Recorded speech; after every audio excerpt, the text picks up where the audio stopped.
묵상을 하는 중에 주님이 저에게 어렸을 적의 기억을 떠올리게 하셨어요. 제가 어느 날 낮이었던 것 같아요. 8살 이전이었어요. 안방에 앉아있는데 갑자기 하늘로 오르는 느낌을 받는 거예요. 말씀드리고 싶은 게 있어요. 또 어른들에 대해서 내가 빨리 죽어야지 이런 말 하지 마세요.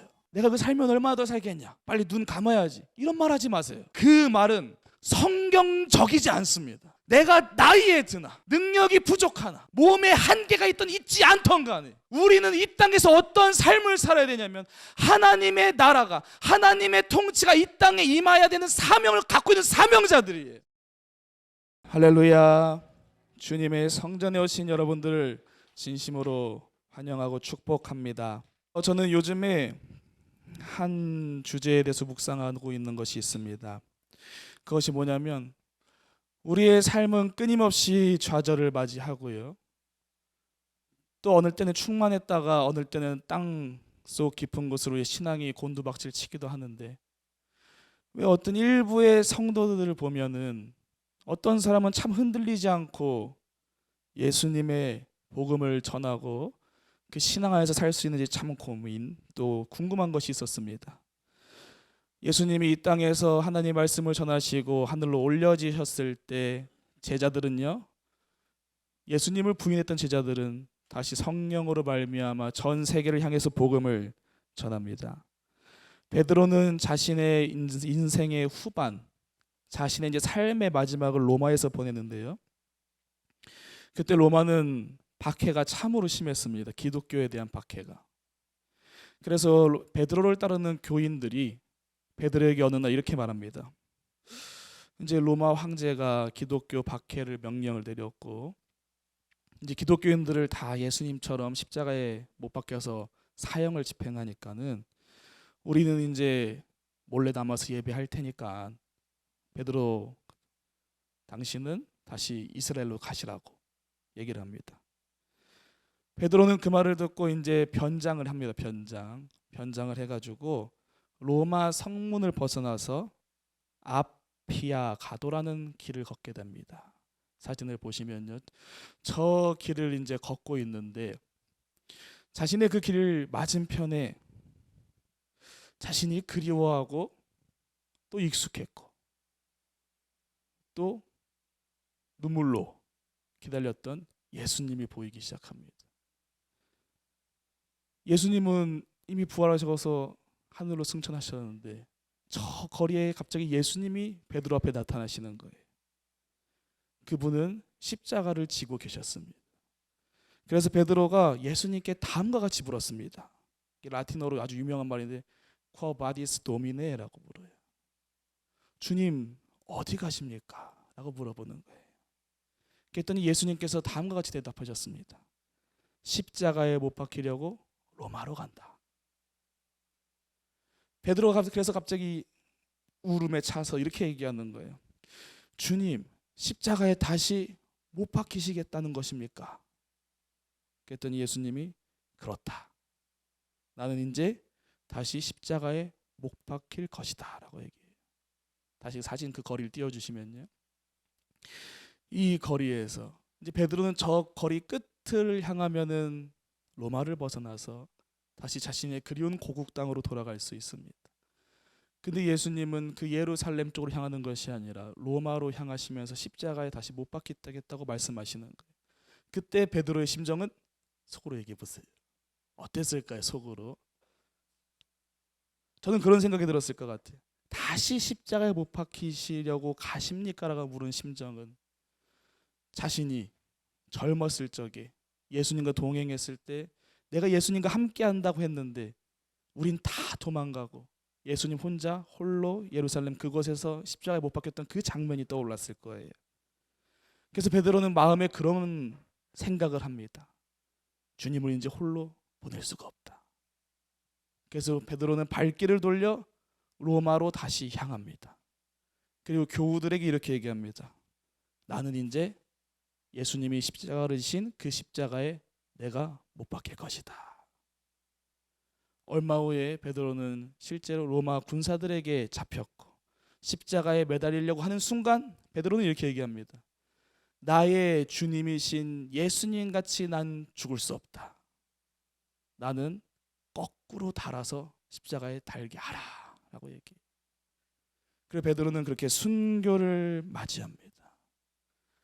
예수님께서 베드로에게 젊었을 적에 이렇게 얘기하셨습니다. 바요나 시몬아, 너에게 복이 있도다.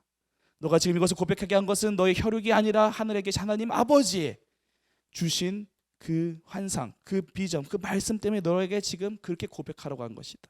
내가 이제 너를 시몬이라고 하지 않겠고 베드로라 하니니 너는 반석이고 내 이름 위에 교회를 세우겠다고 말씀하셨어요. 그 베드로가 죽은 그 무덤 위에 사진 보여주세요. 교회가 세워집니다. 이것이 로마 카톨릭의 성 베드로 성당이라는 곳이고요. 이 가운데 베드로의 무덤이 있어요. 저는 참 궁금해요. 이 성을 가진 인간이라면은 예수님이 주님이 나에게 다시 나타나시고 환상으로도 보여주시고 말씀으로도 보여주시지만 왜 죽으러 가냐고요. 저 너무 궁금했어요. 도대체 저 믿음은 무엇일까? 저들은 죽음이 두렵지도 않은가? 나와 저들의 차이는 도대체 무엇일까라는 고민을 한 일주일 동안 했던 것 같아요. 조선시대에 우리나라에 큰 전쟁이 일어났죠. 임진왜란이 일어났었어요. 임진왜란이 일어났을 때 1500년 중반이었는데요. 그때 조선과 일본이 있었는데 그 둘은 예수님을 믿었을까요? 안 믿었을까요? 이때 일본은 예수님을 믿었어요. 이때 일본의 기독교인들은 30만 명이 넘었었어요. 고니시 유키나와 그 집안이 기독교 집안이에요. 근데 조선을 침략하고 도요토미 히데요시가 죽자 일본은 다시 내전이 일어날 뻔했어요. 그래서 에도 막부라는 곳이 군부가 집권하고 가장 먼저 했던 일이 기독교인을 박해하는 거였어요. 사진 하나 보여주시면 저게 후미에라는 것이거든요. 뭐냐면 저 그림에 예수님의 그림이 있어요. 바닥에다 저 그림을 놓고 너가 예수님을 믿지 아니하면 저 예수님의 사진, 예수님의 저 동산을 밟고 지나가라는 거예요. 만약에 너가 이것을 밟고 지나가지 않는다면 너도 십자가에 못 박혀 죽이겠다고 일본 전역에 퍼졌었어요. 그 당시 일본의 그리스도인은 30만 명이었고 어른뿐만 아니라 어린애들도 예수님을 믿었습니다. 당시에 12살이었던 이바라키라는 소년이 있었어요. 그 소년도 부모님과 자신의 신앙의 공동체 어른들과 함께 포박돼서 이제 십자가형을 받으러 가는 길이었어요. 십자가형을 받으러 가려고 멀리 이제 걸어가고 있는데 그들이 사무라이고 군부여도 아이가 이렇게 체포돼서 가면 보기 좋겠어요? 안 좋겠어요? 안 좋죠. 그래서 군부가 그 아이 옆에 서서 조용히 이렇게 얘기합니다. 너 나이가 정말 어리지 않니? 그 어린 나이에 죽으면 얼마나 안쓰럽니? 지금 내가 너가 만약에 예수님을 믿지 않는다고 나에게 얘기한다면 나의 권한으로 너라도 풀어주겠다. 나에게 얘기를 해라 이렇게 얘기해요. 그랬더니 그 12살 아이가 이렇게 대답합니다. 아저씨, 나를 위한 십자가는 어디에 있습니까? 내가 달려야 할 십자가는 어디에 있습니까? 라고 물어보는 거예요. 그러면서 나는 예수님을 부인할 수 없습니다. 아저씨도 나처럼 예수님을 믿으세요 라고 얘기해요. 이 아이가 일본의 어린 순교자가 되죠. 누가복음 9장 23절에 이렇게 기록되어 있습니다. 다 같이 합독합니다. 시작.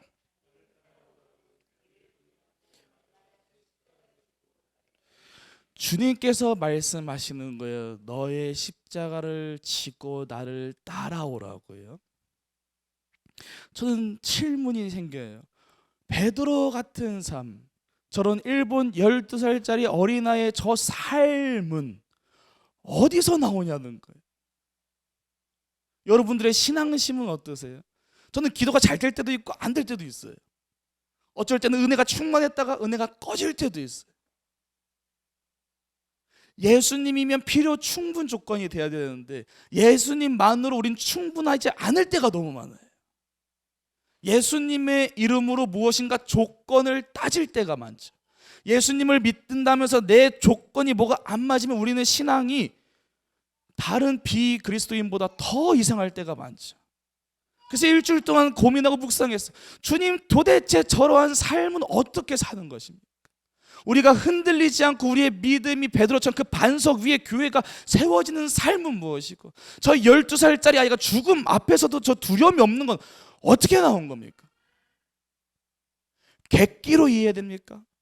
신앙으로 이해됩니까? 그때 주님이 저에게 한 가지 음성을 들려주셨어요. 하나님의 통치라는 단어였어요.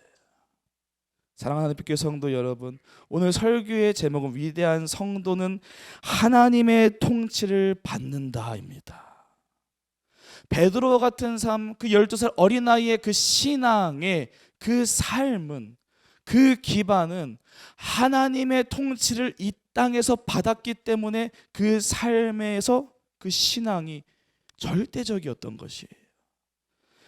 마가복음 1장 15절에 이렇게 기록되어 있습니다. 다 같이 합독합니다. 시작. 이르시되 때가 찼고 하나님 나라가 가까이 왔으니 회개하고 복음을 믿으라 하시더라. 아멘.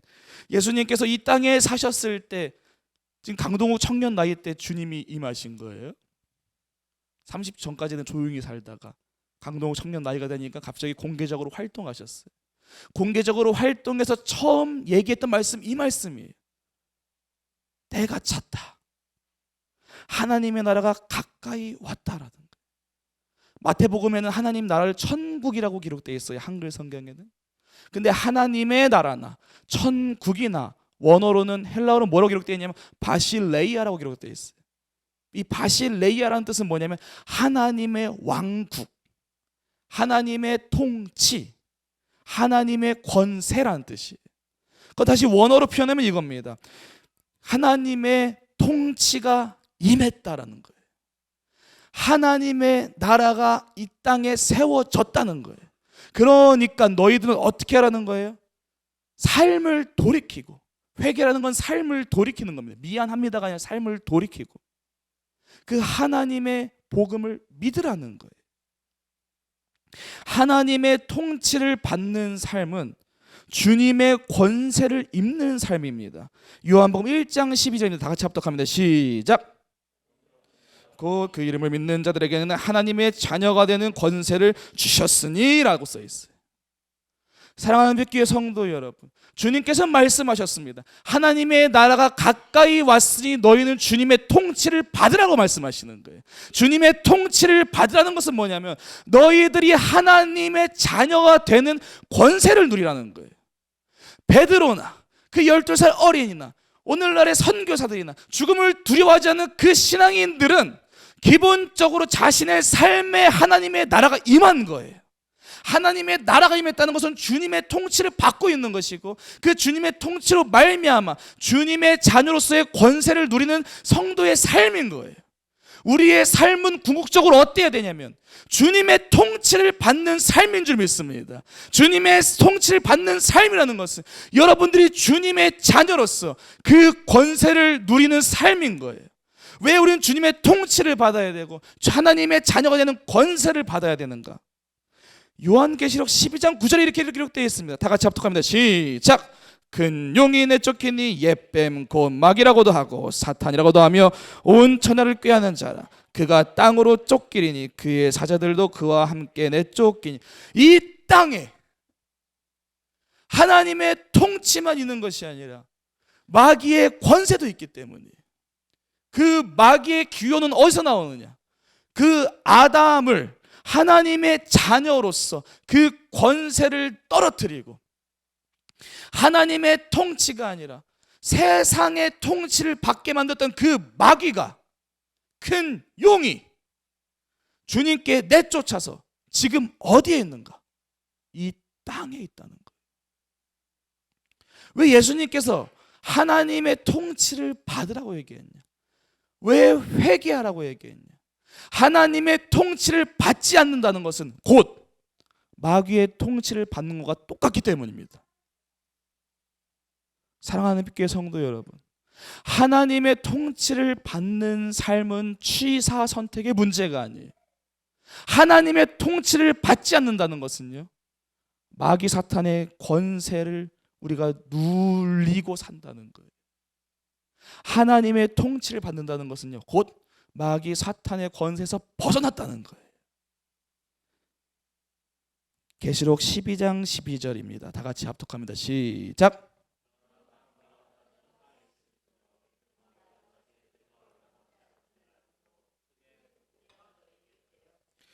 왜 우리가 하나님의 통치를 받아야 되냐면, 이 악한 영의 역사는 오늘도 열심히 일하고 있어요. 뭔 소리냐면요, 마귀들은요, 때가 얼마 남지 않았어요. 이 때가 언제인 줄 아세요? 마귀는 언제까지 열심히 일할까요? 요한복음 10장 10절 보면요, 이들은 도둑이거든요. 도둑질하고, 이들이 도둑질하는 이유는 우리를 죽이고 멸망시키는 일인데, 다시 계시록 12절 다시 띄워주면, 그 마귀의 때가 얼마 남지 않았어요. 이들은 자신의 삶이 얼마 남지 않았기 때문에 오늘도 노력합니다. 뭘요? 우리 성도들의 삶을 아담에게 했던 것처럼 다시 떨어뜨리려고. 이 때는 언제일까요? 자기네들의 때가 얼마 남지 않았다. 그 때는 주님의 재림입니다. 주님이 이 땅에 오실 날이 얼마 남지 않았기 때문에, 주님이 이 땅에 내려오셔서 다시 이 땅을 통치하시기 때문에, 자신들의 이 땅에서의 날이 얼마 남지 않았기 때문에 마지막까지 노력하는 거예요. 뭘요? 자신들이 주님의 때에 자기들이 지옥불에 떨어지기 때문에 같이 떨어지려고 노력한다는 거예요. 왜 하나님이, 예수님이 이 땅에 오셔서 가장 먼저 한 일이 회개하라는 일일까요? 회개라는 것은 죄의 고백뿐만 아니라 자신의 삶을 전환시키는 거예요. 왜 그렇게 얘기했을까요?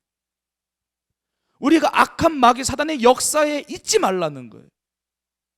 그 삶에서 벗어나서 하나님의 통치를 받으라는 거예요. 근데 하나님의 통치를 받고자 노력해야 되는 이유는 뭐냐? 마귀는 끊임없이 우리를 죽이고 멸망시키려고 합니다. 끌어내려고 합니다. 언제까지요? 주님이 다시 오실 그날까지.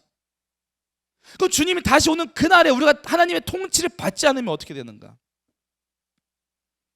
어떻게 될까요? 우리의 선택은 두 가지입니다. 하나님의 통치를 받는 성도가 되시겠습니까? 마귀의 통치를 받고 그 악한 사단의 역사에 눌리는 삶을 사시겠습니까? 이 문제밖에 없습니다. 성경에서는 하나님의 통치를 받지 않으면 마귀 사단의 권세에 눌리시는 거예요. 우리의 선택은 무엇이어야겠습니까? 하나님의 통치를 받는 삶인 줄 믿습니다. 그래서 저는 기도했어요. 다시 저기 사이클 경기장 돌면서요, 주님, 하나님의 통치를 받는 삶이란 무엇입니까? 하나님의 자녀가 되는 권세를 누리면 어떤 기분일까요? 이 베드로와 이 일본의 12살짜리 어린아이의 심정은 무엇일까? 그 사람들 도대체 뭘 받냐는 거예요. 그래서 주님이 이렇게 저에게 말씀하셨습니다. 그들은 낙원과 천국을 받다는 거예요. 예수님께서 누가복음 3장 이렇게 얘기하십니다. 다 같이 합독합니다. 시작. 예수께서 이르시되 내가 진실로 너에게 이르노니 내가 너와 함께 낙원에 있으리라 하시니라. 예수님이 십자가에 못 박혀 죽으시기 전에 옆에 있던 도둑 죄인에게, 두 명이 있었는데 한 명에게 너는 나와 함께 낙원에 가리라고 얘기하시는 거예요. 왜요? 그 죄인이 주님 하나님을 두려워했거든요. 그래서 예수님을 욕하는 그들에게 소리쳤거든요. 이 하나님의 권위를 너희들이 모르냐? 너희들은 하나님을 두려워하지 않냐? 어떻게 이 자를 욕할 수가 있느냐고 얘기하는 거예요. 그때 예수님이 너는 나와 같이 낙원에 간다는 거예요. 그럼 지금 승천하신 주님이에요.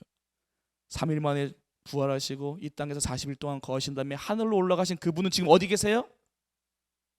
낙원에 계시겠죠. 왜요? 누가 보면 낙원에 나와 함께 있으라고 얘기하셨잖아요. 그럼 이런 질문이 들어요.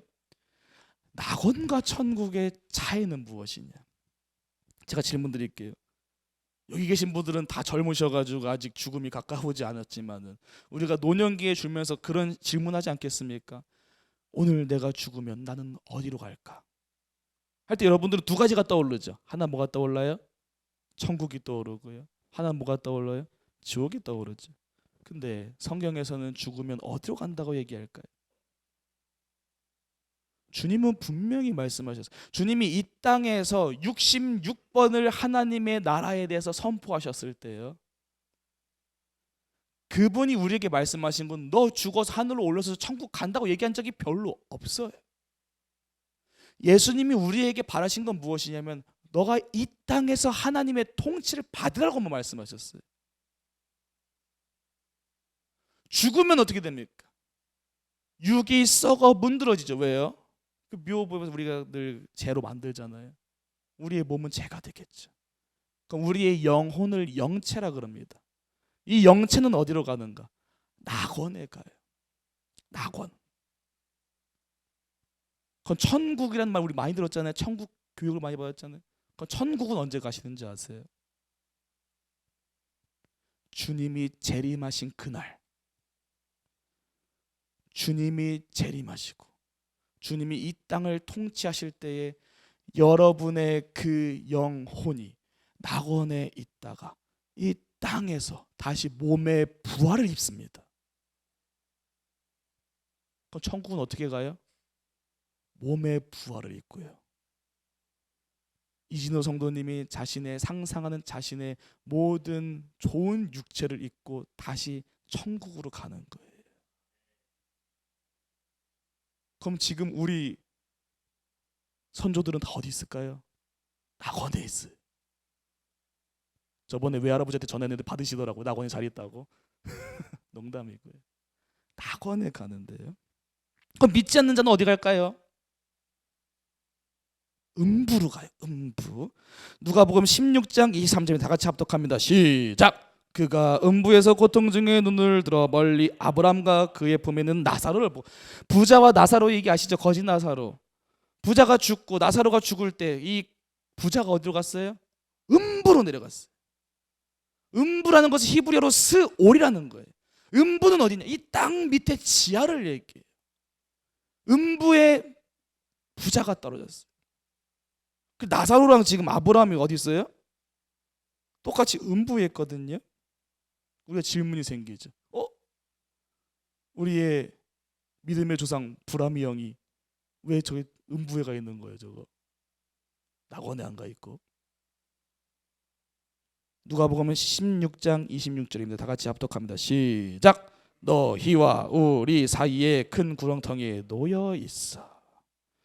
예수님이 십자가에 달리시기 전에 구약 시대의 사람들은 하나님을 믿든 하나님을 믿지 않든 다 음부로 떨어졌습니다. 근데 억울하죠. 믿든 믿지 않든 어떻게 음부로 다 떨어지냐.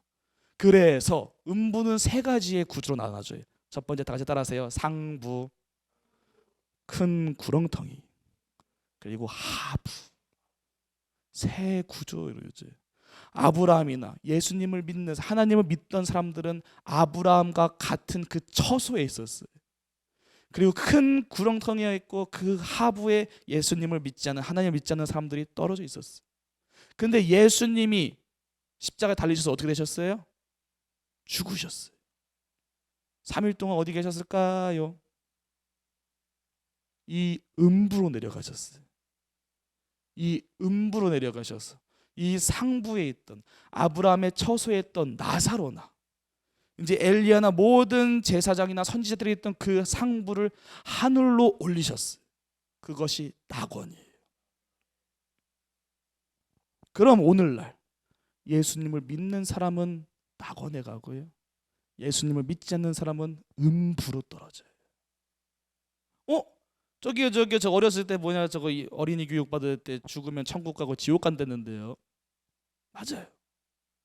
우리의 죽음, 영체, 죽은 지금 이 첫 번째 죽음을 맞이한 이 순간 우리의 몸은 썩어져서 영체가 낙원에 가고 영체가 음부로 떨어지는 둘 중에 하나인데, 하나님이 예수 그리스도가 이 땅에 다시 오시고 이 땅을 통치하실 때 우리도 다시 음부에 있고 낙원에 있다가 낙원에 있는 사람들 몸의 부활을 맞이해서 다시 이 땅에 내려온다니까요.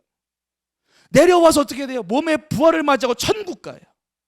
근데 음부에 있는 사람들은 어떻게 될까요? 예수님이 재림하십니다. 요한계시록을 보면. 그래서 이 땅에서 예수님의 천년 왕국을 이루실 거예요. 예수님이 재림하실 때 마귀, 사탄 모든 그 존재들은 다 음부로 떨어져요. 천년 왕국이 끝날 때 그 음부에 있던 그 사단의 권세를 갖고 있던 그 모든 자들이 다시 풀려나요. 그때 영적 전쟁이 일어나고 그때 하나님을 믿던 자들은 다 하나님과 함께 천국으로 갈 거예요. 몸에 부활을 입고. 근데 음부에 있던 사람들은 어떻게 될까요? 다시 올라와서 사단의 통치를 다시 받고 예수님이 불의 심판을 떨어뜨리실 때 가장 먼저 저 무적행이라 그래. 지옥 불에 누가 떨어지냐? 사단과 거짓 선지자들이 떨어져요. 가장 먼저 사단과 거짓 선지자들이 지옥에 들어가고, 그리고 누가 들어갈까요? 주님을 믿지 않았던 사람이에요. 바꿔서 말하면 하나님의 통치를 받지 않고 이 땅에서 사단의 통치와 사단의 권세에 눌렸던 모든 자들이 죽어서도 영체로서 음부에서 사단의 통치를 받고 살아서도 다시 몸의 부활을 다시 맞이해서 다시 떨어져서 자신의 삶에서 모든 삶이 하나님의 통치를 경험하지 못한 자들은 죽어서도 최후의 심판에서도 영혼의 심판에서도 사단의 통치에만 빠져 있는 거예요. 그래서 주님이 이 땅에 오셔서 말씀하신 게 그거예요. 너는 회개하고 복음을 믿으라. 그래서 어떻게 되라고요? 하나님의 통치를 받으라는 거예요. 하나님의 통치를 받으면요, 이 베드로와 이 12살짜리 아이들이 뭘 받냐?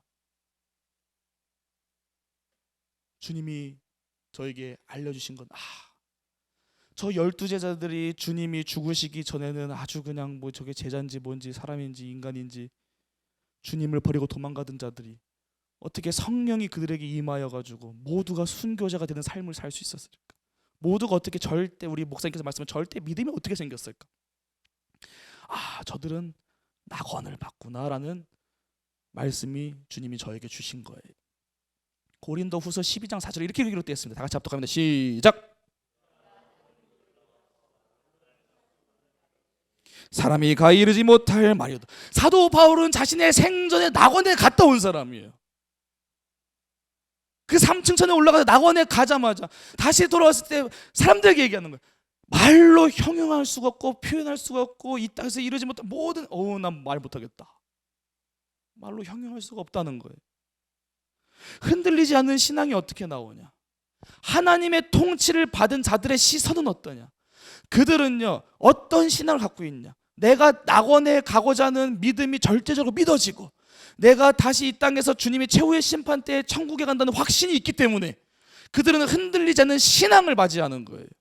여러분, 신앙생활 열심히 하면요, 사도 바울의 저 경험이 우리에게도 이루어져요. 저도 갔다 왔어요. 묵상을 하는 중에 주님이 저에게 어렸을 적의 기억을 떠올리게 하셨어요. 우리 신동원 성도님 지금 일신 아파트 504호에 사세요? 전 304호에 살았어요. 제가 일신 아파트 304호에 살고 2층 밑에서 살았어요. 제가 어느 날 낮이었던 것 같아요. 8살 이전이었어요. 낮잠을 잔 건지 아니면 그게 갑자기 주님이 임재한 건지 어렸을 적에는 모르니까요. 안방에 앉아 있는데 갑자기 하늘로 오르는 느낌을 받는 거예요. 그러더니 제 정신이 어떻게 됐냐? 안방에 앉아 있었는데 천장을 뚝 하늘로 쑥 올라가서 끝까지 올라가는 거예요. 그 하늘에 도착했어요. 그랬더니 어떤 비서가 나타나요. 그래서 저에게 종이 한 장을 주는 거예요. 그게 무슨 종이었냐면은 집문서였어요. 집문서. 그리고 그가 이렇게 얘기해요. 너가 이 땅에서 신앙생활을 한 결과가 이거다. 너는 지금 이런 상급을 받았다고 보여줬어요. 그때 집에 평수가 써 있어요. 근데 104평이었는데 써 있었어요. 그게 써 있고 그 비서가 저를 어디로 인도해요. 근데 무의식적으로 느꼈어요. 아, 내가 살 집을 보여주려고 하는구나. 그래서 갔어요. 그랬더니 문 앞에 누가 있었을까요? 예수님이 있었어요. 그리고 그분과 함께 그 집에 들어가 봤어요. 내부를 들어갔어요. 그때 8살짜리 장건은 무슨 생각을 했을까요? 이런 경험 갑자기 지금 하고 있잖아요. 엄청 깜짝 놀랐다니까요. 갑자기 봤어요. 뭐 이게 꿈이든 환상이든 실제든 허상이든 지금 내 앞에 보이잖아요. 그게. 그때 무슨 생각을 했을까? 8살짜리가. 뭔 생각한 줄 아세요? 아, 다시 내려가가지고 신앙생활 열심히 해서 더 넓혀야겠다. 이런 생각했어요. 그리고 깼어요. 이걸 부모님한테 말씀드렸어요. 근데 참 주님의 은혜로 귀담아 듣지 않으셨어요. 난 너무 놀라운 거예요. 이 경험하니까. 계속 김전사한테 말씀드렸어요. 따를 때는 엄청 잘 듣는데 그때는 귀담아 안 들어요. 저도 잊고 살았어요. 근데 한 번 더 갔다 왔어요. 한 번 더 환상을 봤어요. 그땐 더 넓혀져 있는 걸 봤었어요. 근데 부모님 어땠어요? 귀담아 안 들었어요. 그래서 저도 잊고 살았어요. 잊고 살았어요. 까먹고 살았어요. 20년을 저도 잊고 살았어요. 근데 그제 주님이 저에게 말씀하시는 거예요. 설교를 준비하고 있는 와중에 그때 너에게 보여준 것이 낙원이다라는 거예요. 8살짜리가 뭘 알겠어요? 봤어요. 하늘에 내 집이 있어. 오, 신기하네 하고 다시 왔거든요. 근데 이게요, 성경적 원리랑 너무 똑같은 거예요. 요한복음 14장입니다. 다 같이 합독합니다. 시작. 너희는 마음에 근심하지 말라. 하나님을 믿으니 또 나를 믿으라. 내 아버지 집에 거할 것이 많도다. 내가 너희를 위하여 거처를 예비하러 간다. 낙원의 주님이 거처를 예비해 놓으셨어요. 누구의 거처를요? 우리의 거처를. 전 보고 왔네요. 내가 이때 요한복음을 알았겠냐고요. 이 말씀 몰랐어요. 환상을 보여주시고 주님이 20년 만에 다시 깨닫게 하시고 갑자기 이 말씀을 저에게 다시 보여주시는 거예요. 성경 원리가 너무 똑같잖아요.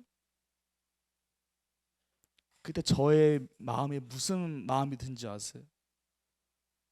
진정으로 천국 소망과 하나님의 통치에 대한 믿음과 하나님의 통치에 대한 역사가 진심으로 제게 임하기 시작했어요. 그랬더니 무슨 마음이 드냐? 두려움이 없는 거예요. 삶의 작은 요소 하나하나가 제게 문제가 되지 않는 거예요. 왜요?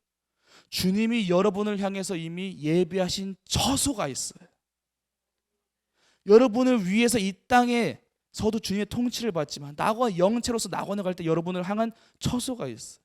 그래서 유튜브에서 어떤 사람들은 어떤 권사님들은 뭐 간증하잖아요. 천국 갔다 온 간증. 사실은 그게 천국이 아니라 낙원이에요.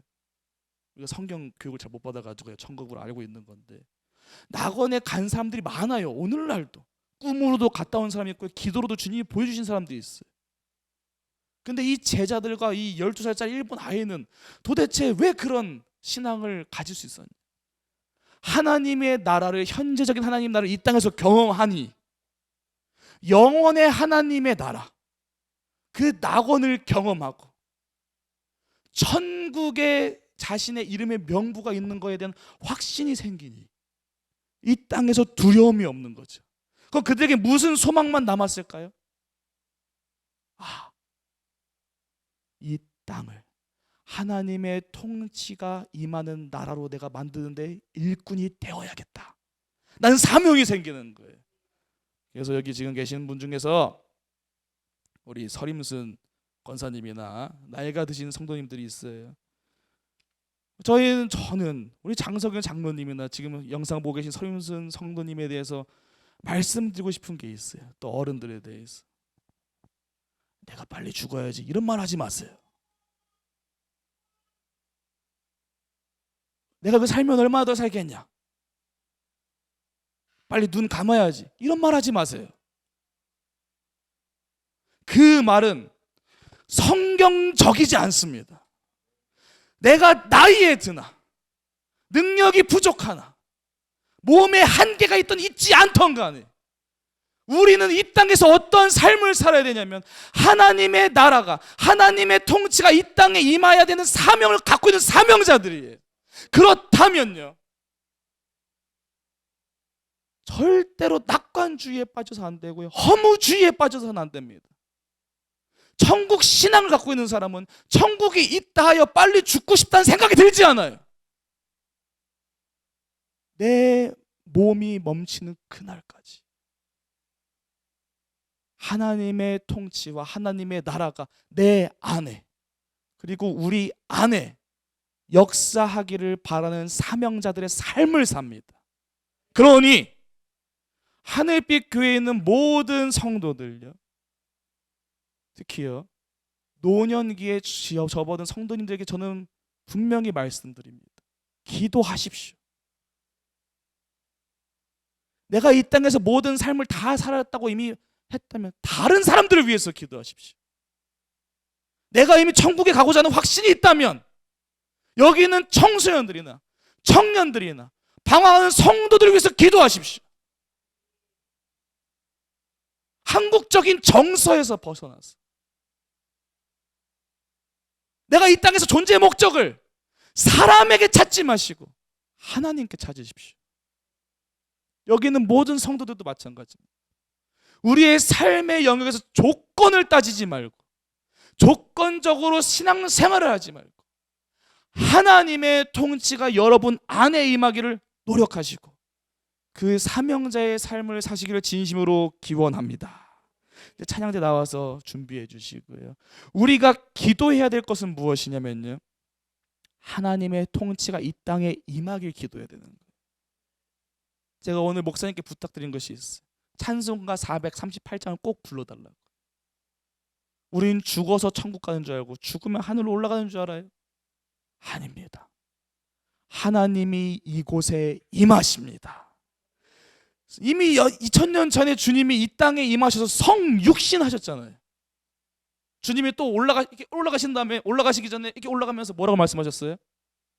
내가 다시 오리라. 주님이 오시거든요. 근데 어디로 오실까요?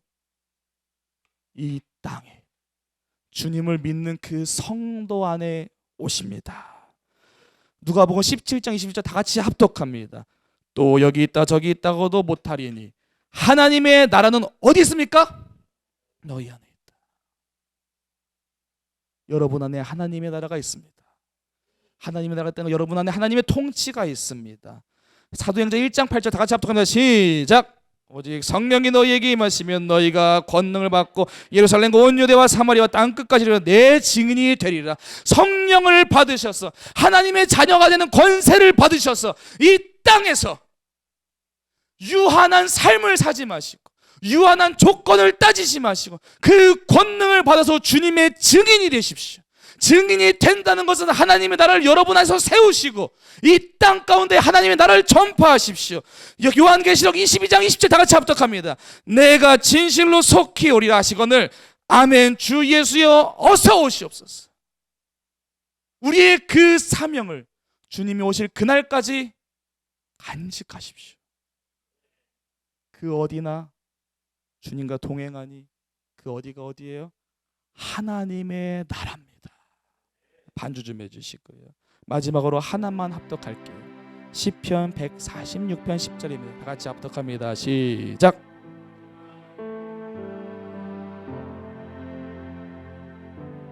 하나님의 통치가 영원하고 여러분의 삶에, 여러분의 가정에, 여러분 가문 대대로 주님께서 통치하실 것입니다. 자, 이거로 여러분의 이름을 넣어서 이렇게 고백하면 땡땡땡에 여러분의 이름을 넣어주세요. 다 같이 고백합니다. 시작.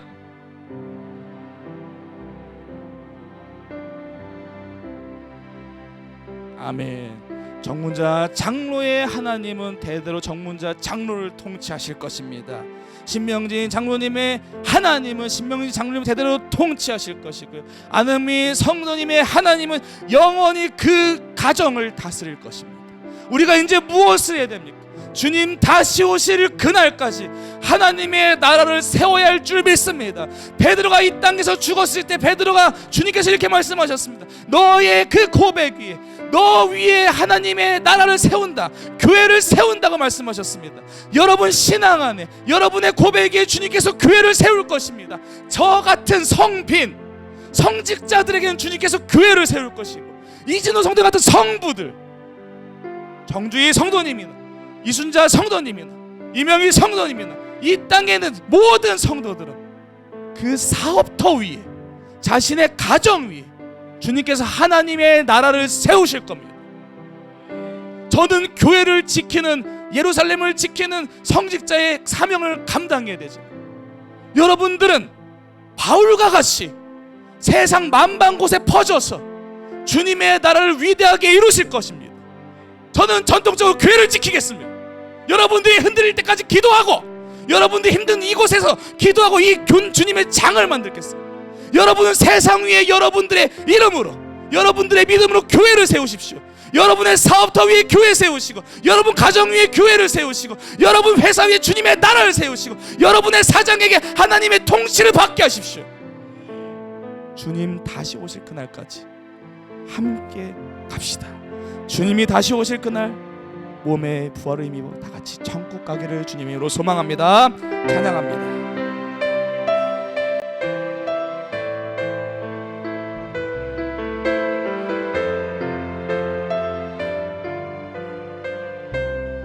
주님 다시 오실 때까지, 주님 다시 오실 때까지 나는 이 길을 가리라.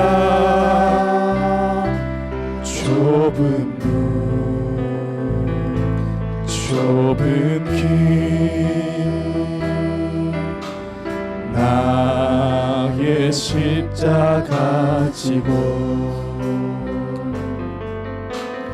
나의 가는 이 길 끝에서 나는 주님을 보리라.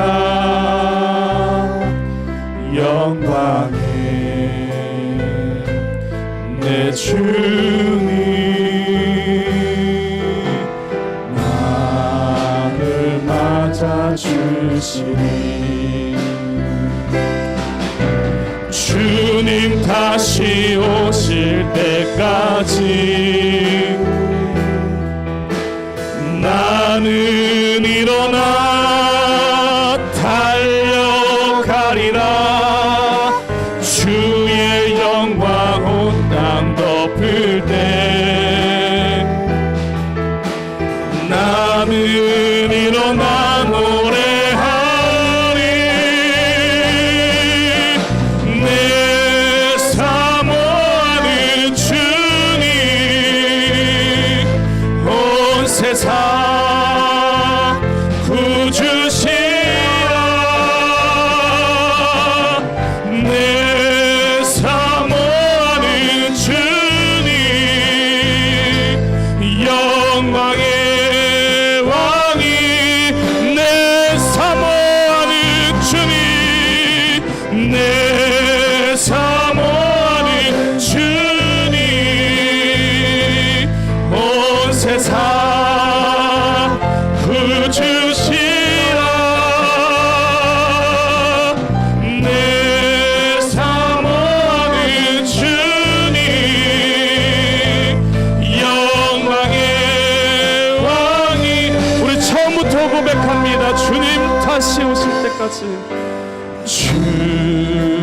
주님이 다시 오십니다.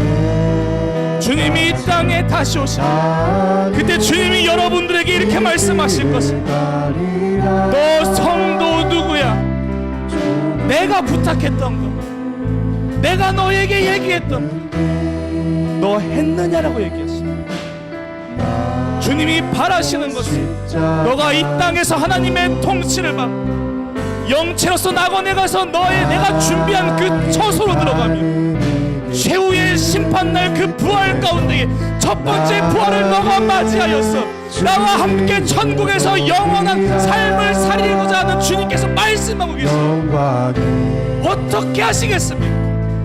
어떤 삶을 사시겠습니까? 우리 자리에 일어날 수 있는 성도 모두 일어나서 주님 다시 오실 그날을 고백합시다. 주님 다시 오실 때까지, 주님 다시 오실 때까지 내 안은 일어나서 달려가겠습니다. 주님의 영광이 이 땅에 덮을 때에 나는 주님께 찬양을 올려드리겠습니다. 그때 주님 찬양하고 노래합니다. 노래하리 내 사모하는 주님 온 세상 구주시라. 내 사모하는 주님, 우리 두 손 들고 주님께 고백합시다.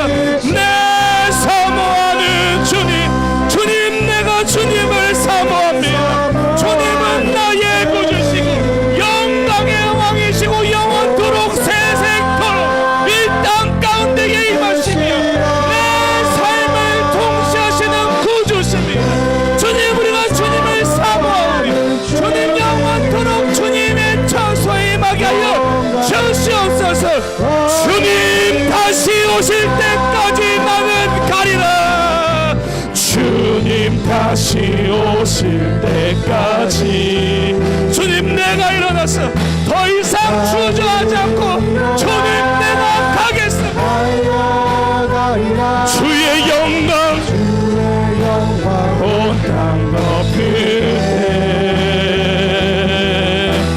나는 일어나 노래하리. 내 사모하는 주님 온 세상 구주시라. 내 사모하는 주님 영광의 왕인 내 사모하는 주님. 네, 그렇습니다.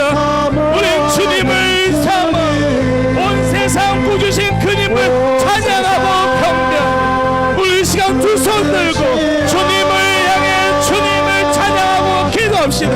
우리 주여 한번 외치고 동성으로 기도합니다. 주여, 주여 아버지 그렇습니다. 주님, 우리 사모하는 그 주님, 영광의 좋은 세상에 만나게 주신 주님, 이 땅에 임하셔서 우리 성도 한 사람 한 사람 삶을 통치하시고 역사하여 주시옵소서. 주님, 이들이 주님 천국의 소망을 확신하고 이 땅에서 영원토록 세세토록 주님의 통치를 받는 성도가 되게 하여 주시옵소서. 오 주여 아버지, 역사하소서. 아버지 주여 임하시고 역사하여 주시옵소서. 지금 온라인으로 듣는 성도들의 모든 삶에도 주님 그들의 삶에 하나님의 나라 주시고 베드로에게 말씀하셨듯이 그 이름이 그 위에 교회를 세워 주시옵소서. 주님 영원토록 세세토록 주님 이들에게 하나님의 통치와 하나님의 나라와 하나님의 권세가 누리는 삶을 복된 자녀의 삶을 살게 하옵소서. 더 이상 사단의 회개와 관계에 놀아나지 않게 하시고 사단의 권세에 눌리는 것이 아니라 삶을 돌이켜 하나님의 나라를 이룰 수 있는 성도가 되게 하여 주시옵소서. 주님 다시 오실 때까지, 주님 다시 오실 때까지, 주님 다시 오실 때까지 우리가 하나님의 영광을 위해 살겠습니다. 주님 다시 오실 우리 모두가 천국 소망을 보게 하여 주시옵소서.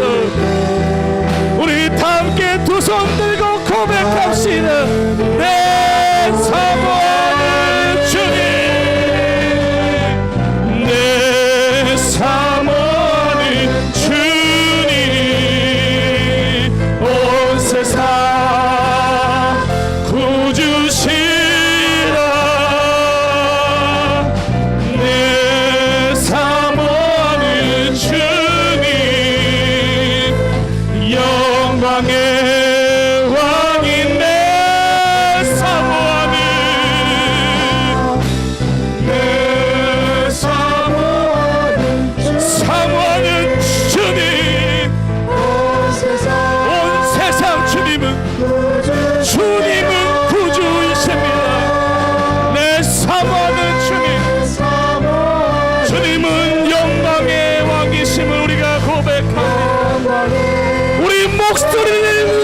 목소리로 고백합시다. 내 사모하는, 내 사모하는 주님,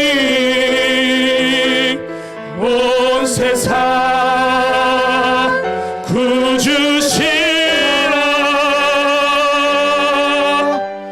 내 사모하는 주님, 영광의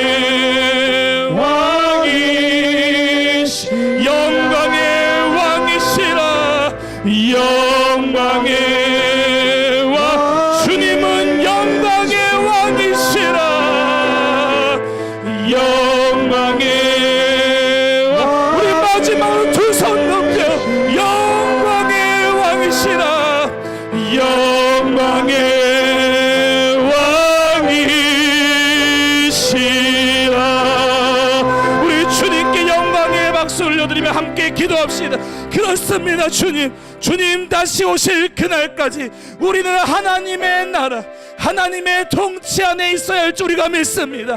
이제 하늘빛의 성도 모두가 사단의 권세에 눌리지 않게 하시고 하나님의 통치를 받들어 그들이 하나님의 자녀가 되는 권세를 누리게 하여 주시옵소서. 이제는 유한한 삶을 살게 하지 않으시고 이제는 조건의 삶을 사는 것이 아니라 그 어디나 내가 주님과 동행하니 그 어디나 하나님의 나라가 있다고 하셨으니 이들이 하나님의 나라를 경험하고 낙원을 경험하여 이제 주님의 진정한 천국 시민으로 거듭나게 하여 주시옵소서. 주님 시몬에게 말씀하셨습니다.